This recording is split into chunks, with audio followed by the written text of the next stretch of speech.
What's good, y'all? It's your boy Jam back once again with a little update about this walkthrough here. We had some technical difficulties.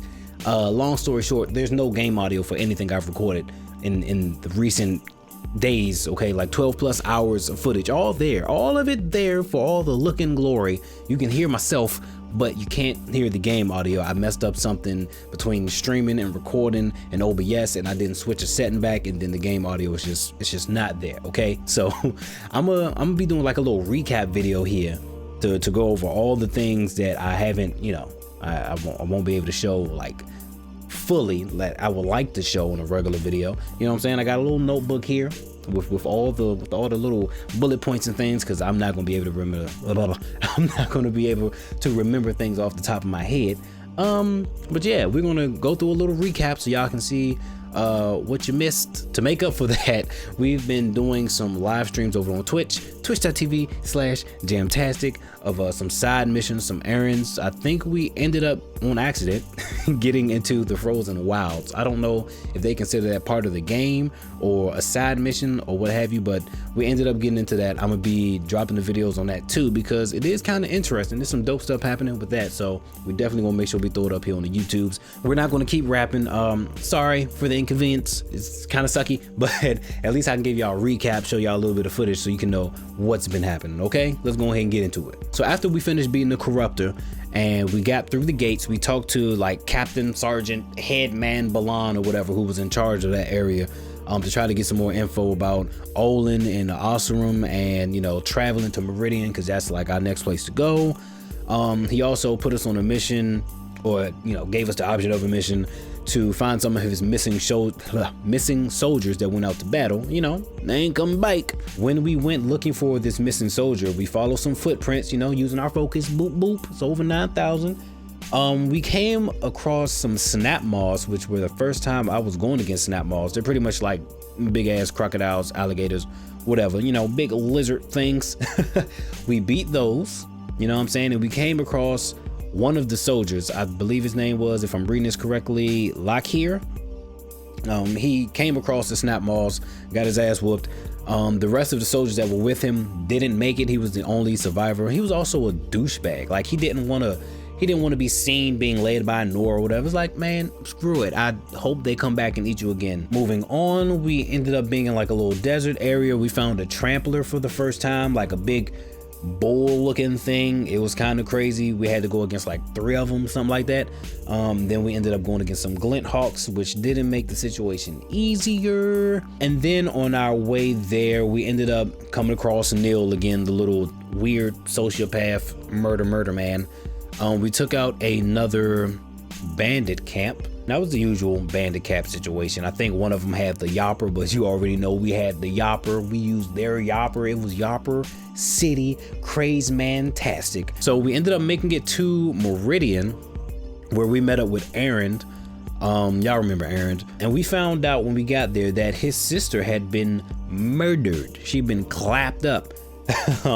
He was going through something, drinking and being all depressed and stuff, going through the city. But we came there for answers. We came to Meridian for answers, man. So we were able to inspect Olin's house. You know what I'm saying? We went up in his crib, big ass house. I mean, God, I would like to live there. I mean, they ain't got TVs and they ain't got Wi-Fi, but you want to talk about being comfortable and having space? There's plenty of space in here. We're able to find like a little underneath dungeon area, which was kind of cool. We broke into there, got a little bit more information. We read through some pamphlets and such through a journal, Olin's journal. We found out he was a traitor indeed. He was the one who set us up. He's the one who got everybody clapped up. He is the reason. But we also found out that Olin's family had been taken hostage, and that's the only reason why he did it, because they were like, hey, if you don't do this for us, we're gonna kill your whole family. So now we know the reason behind his traitorisms.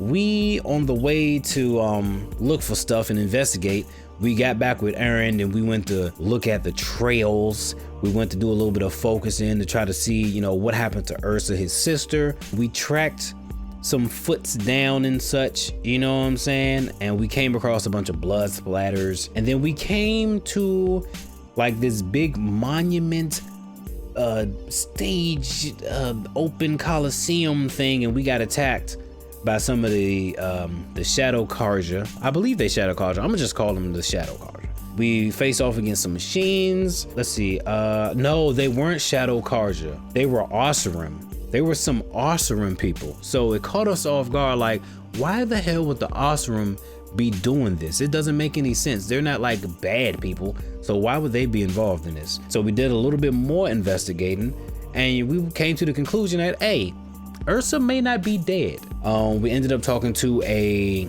sun priest, so we learned more about, you know, the sun priest in general. We talked about his duty, his people. He sent us on a mission to go help some other priests out at some shrines. There's like 3 separate shrines: the Sun Climb, the Lake Shrine, and the Shrine of Kings. We met up with Erend, Murad, and this new Sun King. You know what I'm saying? He sent us on a little mission to continue looking for Aaron's sister. We did a side mission a little bit down from Meridian, I believe it was. I believe we were in the same city, but we were like at the lower level of the city. And we came across, what is it called? A rock breaker. And when I tell you this rock breaker was difficult, man, oh my God. It looked absolutely insane. It went underground. It did a bunch of crazy melee attacks. It threw rocks up. It was an ordeal. I think I died like 4 times, something like that. It was ridiculous. But eventually we were able to conquer and be successful. And then we actually did keep following the path, and we came across the Eclipse, the cultist leader, whatever. We came across Olin. Like, they were all together in this pit with with corruptors and watchers and stuff. We took them out, and then we had to talk to Olin. Listen, when I tell you I had to make a decision, bro, they gave me a decision between keeping him alive and killing him. And Lord knows he deserved to get clapped up.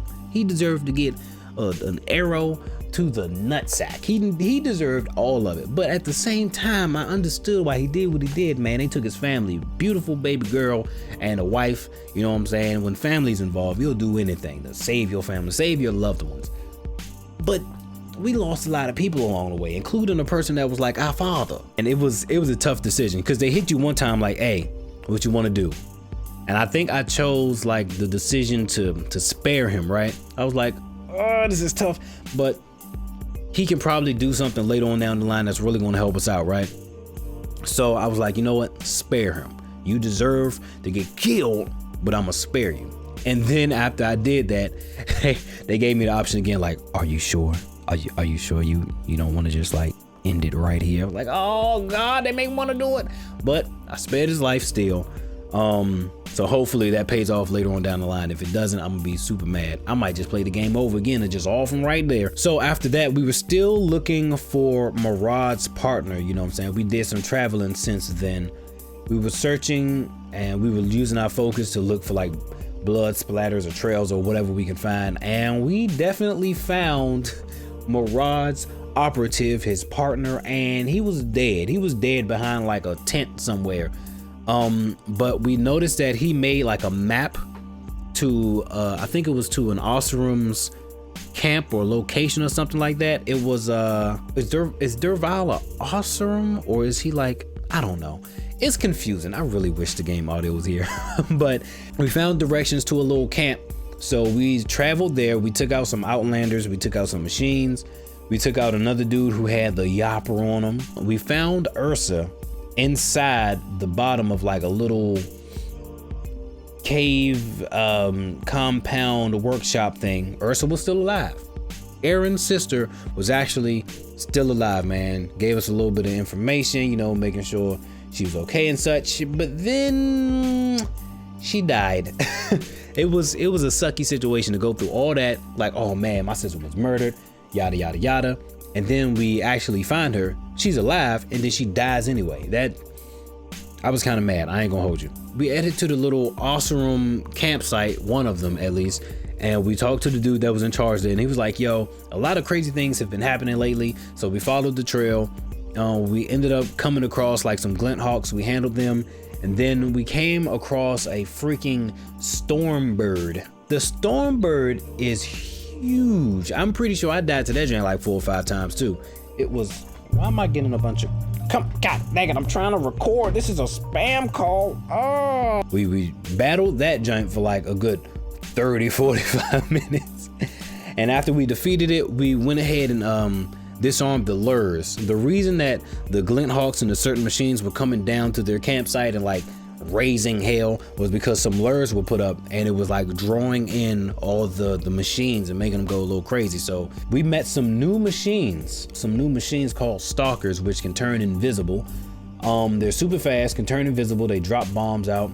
They have some crazy melee attacks, but we handled them, man. And we had to find a secret entrance to the cauldron because for whatever reason, like just going there and trying to override the front door, it wasn't working. So we found, after traveling all the way around the mountain, we found out that the secret entrance was literally right in front of the cauldron, but it was off to the side a little bit and it was up on a hill. Like the map didn't help me out, or maybe I was just being dumb, but we found the secret entrance.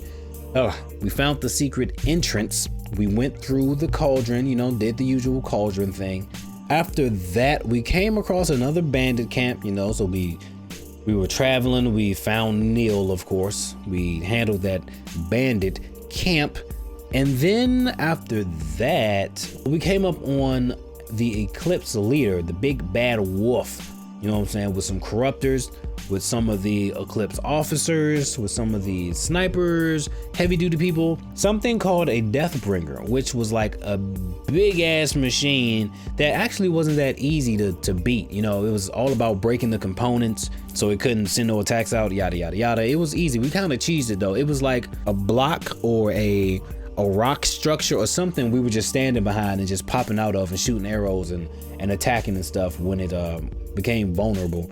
So it wasn't that hard to defeat. After that, we picked up one of the enemy's focus and we got like a bunch of information, and we heard talking, and we came across Hades for the first time, which is like the evil spirit, evil technology voice thing. And it was yeah, it was kind of creepy. It was kind of creepy. After that, we discovered a bunker in the rubble that we were traveling by with the ruins and everything, and we ended up coming across the FAS, the Faro Automated Solutions place. We were pretty much finding all the information of like where the machines came from and how they came about. And these machines, this technology was created by a dude named something Faro. He was pretty much trying to play God. He was on his Iron Man stuff, like he was selling weapons for like war. They were like war machines, and with the guise of, oh, these are peacemakers, you know what I'm saying? Peacemakers, they're supposed to bring peace and bring happiness and health. He screwed up because he wanted to like create back doors to the programming, so in case he wanted to like take over something, he'd be able to do it. But the AI was so smart, it like ran rampant and started having like a mind of his own, started making his own code, yada yada yada. So he tried to bring in the woman that we saw before or heard of before. Her name is Elizabeth Sobek.